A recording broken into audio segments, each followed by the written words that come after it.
Let's look at more applied permaculture. Get it down. So here's a nice plan view of a home. We can see the little house. Again, no coloring. We color at the end. You draw everything, and the last thing you do is color it in. Because if you make any changes, we can't change the color, right? Color pencil don't erase. So draw it first, then color it, guys. If you start coloring first because you think the colors look nice, man, you mess up once, you're in trouble. You've got to redo it all. So here we have a nice home. We can see that they have solar panels.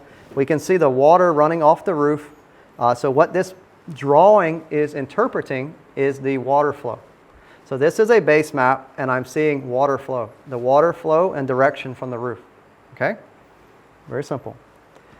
So why do we want to make maps like that? And we're going to see lots of different maps. Okay? We can make maps for everything. Anything you want to communicate, you reasonably can make what we describe as a map in permaculture. Okay? Graphical representation of some kind of concept. It allows designers to observe your site when you're not there. So when I went there, obviously I get it, and when I come back, I have this observation of that site. It allows me a place to make notes, so I can go on the sides and make notes around my maps if I want, right? I can select places by looking at my map. I can select place for access and pathways, so I can design my paths and access for zoning. I can set out houses and buildings in relationship. How are they going to fit in relationship to access? I can look at water supply and my irrigation. How am I going to get the water from my pond to the different zones of irrigation for my agriculture? I can map that. I could look at forested crops. Where are my trees? Yeah, the outside boundaries. Where's my orchard? Where's my woodlot? I could look at animal systems. How are they going to interact? Where is my poultry? Where are my herbivores if I want to have them? All right, where are the different types of animals that I want to utilize? So all of this can be done.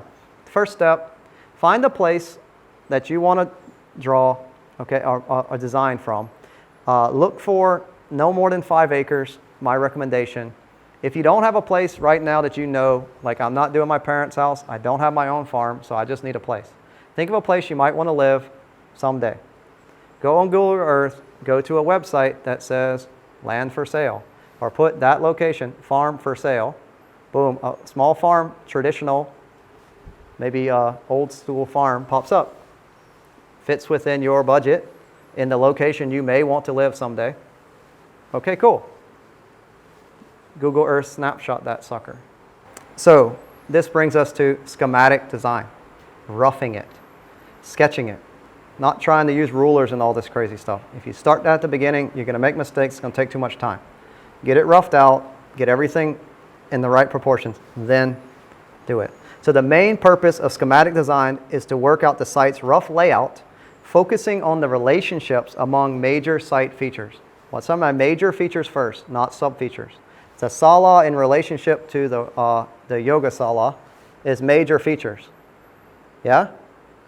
The fire circle inside is a sub-feature of that major building, okay? So get your major features laid out. Then you can lay out smaller features.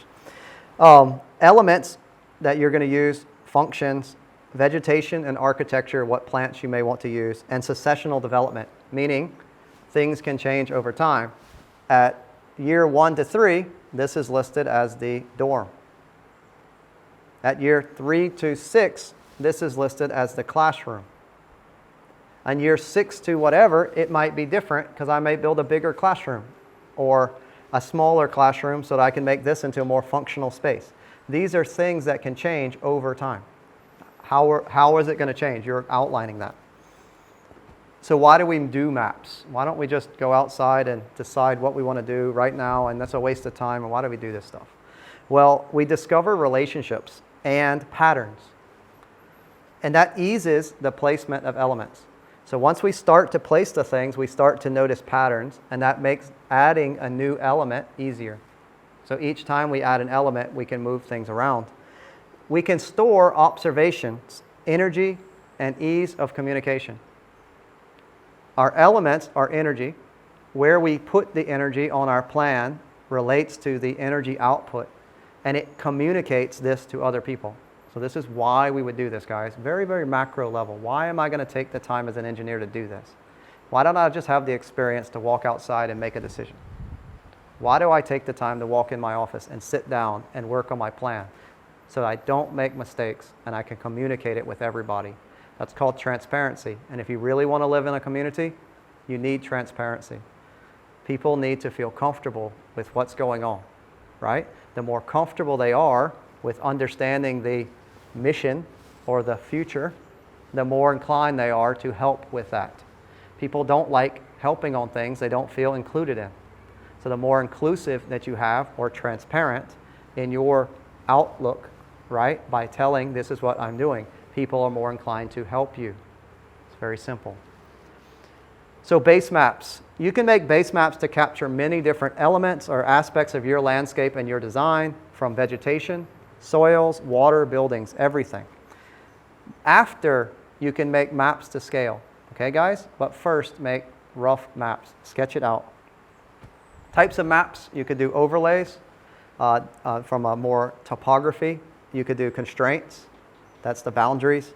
Hydrology, you can show water. You could show vegetation. You can show soil or geology.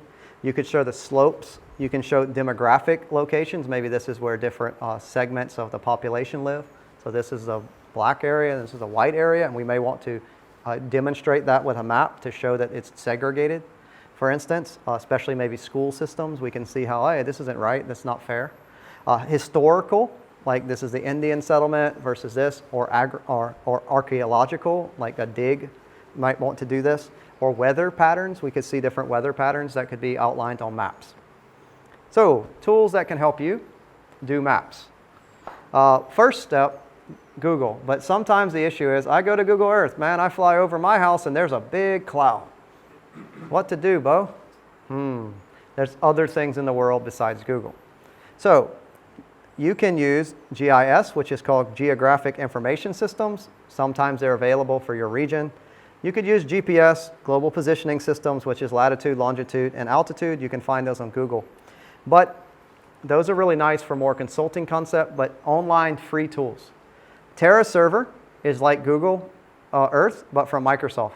So if you go to Terra Server, you might be able to find a picture of your property without a cloud. And or World Map is from NASA. Maybe there's no cloud. Maps from Google and Google Earth. And I don't know why Google Maps and Google Earth sometimes aren't the same picture. So you may have a cloud on Google Earth, but if you go to Google Maps, there's no cloud, right? Sweet. You just need a picture of your property, no cloud. Sometimes these things get updated. So like one of them might have a really old picture, and this other one has a newer picture, right? Like updated. So this picture is this year, and the other one's like 5 years ago. Well, pick the newer picture. But you also might want to find one that's a historical picture, so I get to think, hey, well, that one had a picture 10 years ago. I'm going to get that and snag it out so I can keep it because I have that old picture, right? And then I have the modern picture, and in the future I'll have the new picture. I can, that'd be cool. Some other software you could use. Don't try in class to learn SketchUp. Had one student that did that, but he was really clever. Computer-aided design, you could use CAD, but today I would recommend SketchUp. You can learn tutorials about SketchUp on YouTube. It's super simple and easy. It's free. And after you make a little SketchUp design, you can actually import it and stick it on Google Earth in 3 dimensions. So that's pretty interesting. You can use programs like Illustrator, Photoshop, InDesign, whatever you like. I do most of mine, which I'm going to show you guys some plans that I've drawn that you can see, hey, I did this and how I did it. But I do it in freaking Excel and Word because I like the little line drawing things and it works for me, okay? But if you like another program, you got an Apple, you use what you like. Forestry services. When you get home, you go to your forestry service, you ask for information on your local region. You can go to your city and council office and they have information about your region, your property. You can go to your nature or natural resources conservation service, or some places call it the resource conservation and development. And you can just in your local community go and ask people like neighbors. Go find the old lady who's been gardening for 30 years.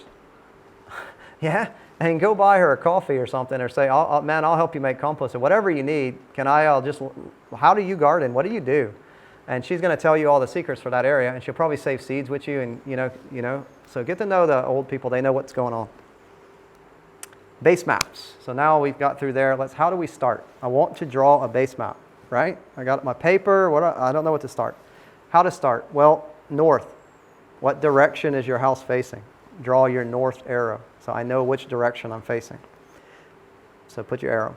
List any keys or legends. What does that mean on the side? What elements am I going to put in? So I can make a legend of those elements. I could color code that, right? Makes it easy to communicate.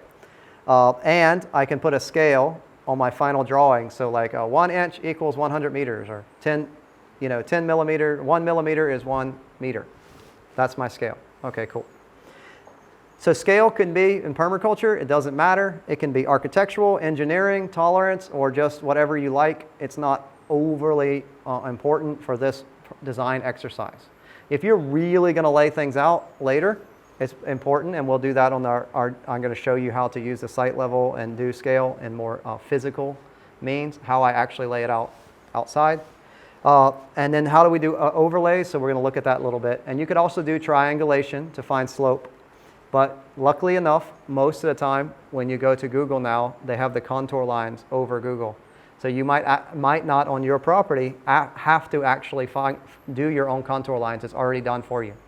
If not, then you'll learn how to do that on our Earthworks Day.